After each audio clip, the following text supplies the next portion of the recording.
নোয়াখালীর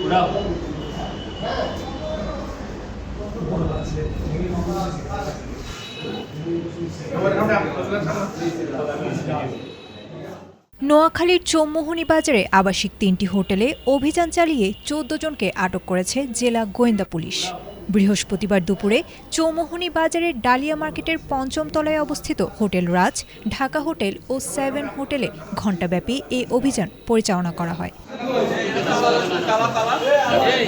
আটককৃতদের মধ্যে ৭ জন নারী ও ৭ জন পুরুষ রয়েছেন।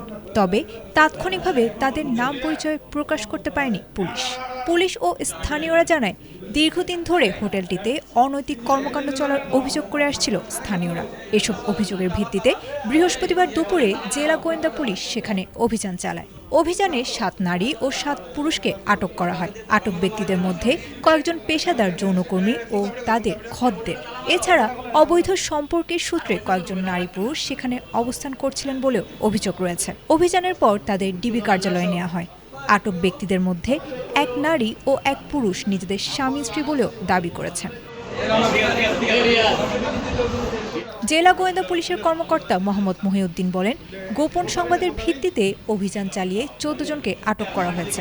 তাদের মধ্যে কিছু দেহ ব্যবসার সঙ্গে জড়িত এবং কিছু পরকীয়া সম্পর্কের সূত্রে সেখানে অবস্থান করছিল। বিষয়টি নিশ্চিত করে জেলা অতিরিক্ত পুলিশ সুপার আবু তৈয়ব মোহাম্মদ আরিফ হোসেন জানান, বিষয়টি তদন্ত করে প্রয়োজনীয় আইনগত ব্যবস্থা নেওয়া হচ্ছে। এ অভিযান অব্যাহত থাকবে।